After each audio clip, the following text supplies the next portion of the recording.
All right, so this video, guys, is going to be about infant approach and assessment.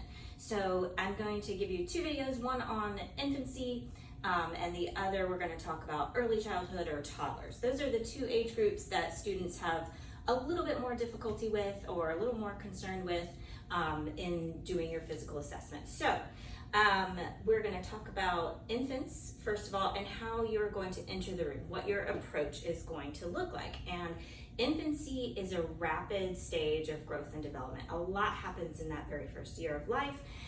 So the approach has to change and be modified based on the age and developmental stage of the child that you're assessing. So I've got two sort of model infants here, early infancy versus maybe an older infant. And we'll kind of talk a little bit about how those are different and how you're going to modify your approach. So with infants, with newborns up to around 3 months, these are going to be your little crib babies, right? So you may enter the room and find them in a bassinet or being held. With infants this young, your approach in the room, as long as you are calm, you want to come in with a calm demeanor, soothing, calming voice. They have not developed what we call stranger or separation anxiety yet. So it really doesn't matter who's holding them, right? As long as you are comforting and soothing that infant, they're going to be okay with you. Also, you have to think about where they are when you enter the room. So for example, if your infant is swaddled up, resting quietly in the crib or the bassinet, you want to leave that infant in that state of comfort and calm as long as you can, and you work around them.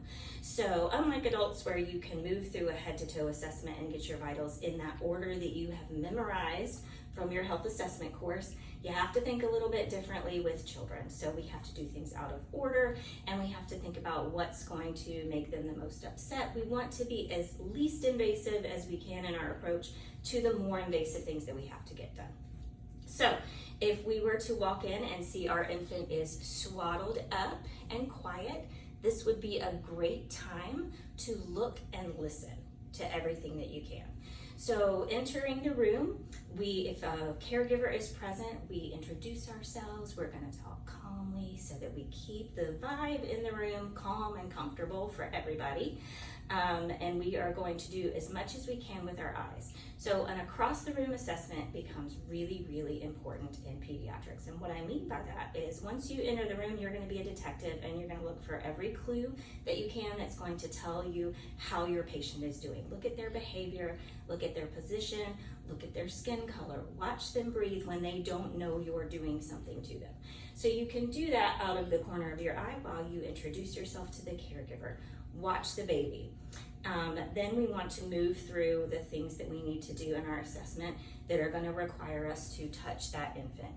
With infants, they lose a lot of heat. They don't thermoregulate the same way we do. So you have to consider thermoregulation. So we are going to leave that baby as swaddled and as covered as we can for as long as we can, and we work around the blankets, we work around clothing. Yes, you need to put your stethoscope to the skin, but you want to maintain warmth as much as you can. So I'm going to, move the swaddle around. If I can get my stethoscope in there, I'm going to look and listen as much as I can, watching the baby. And then as I have to unwrap them, if I'm listening to bowel sounds, if I unwrap them, rewrap them quickly and get them back in that position of comfort. With infants, young infants, you can think about the S's. We call it the S's. This is swaddling, shushing, swaying, and suck. So if they have a pacifier or something like that to help soothe them. So you're going to think about your S's. So if I'm doing an assessment on this infant, I can have my stethoscope on and I can be rocking and and I can sway with my infant, or I can bring a friend to do that if I need to.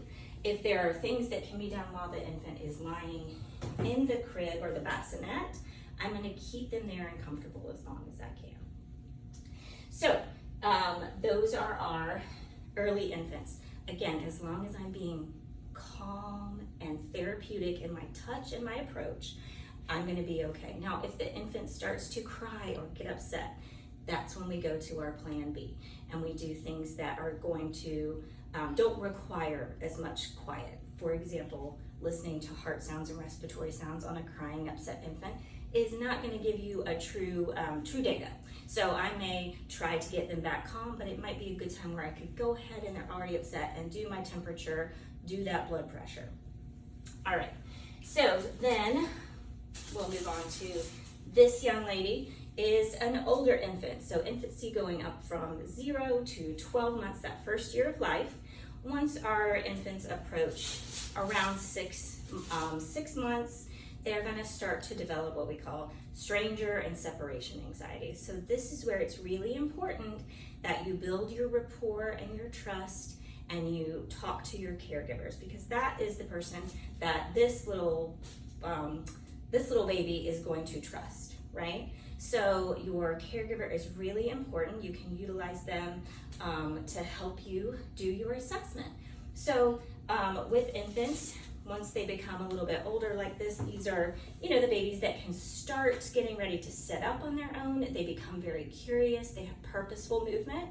And that's important because we can move these things with purpose. So we're grabbing things, we're moving around, they can grab your equipment. They're curious and they're learning about everything. So we have to work around that. You want to know your developmental milestones so that you know if what they're doing is typical and expected in their developmental age, and we'll go into that in more depth during our first lecture. But with older infants, because they are going to be aware of you, aware that you are not the caregiver, we want to start by engaging with our caregiver as much as we can, and then the infant will actually observe and see, okay, this person mom is okay with this person being in the room. I'll still be hesitant, but I may be a little bit calmer with them. And then we work around what they are doing as much as possible. So again, still thinking about the least invasive assessments that you can do to the more invasive. And then we always calm back down our patient, give them a toy, give them back to mom, do whatever we need to do to make sure we leave the room in a calm state.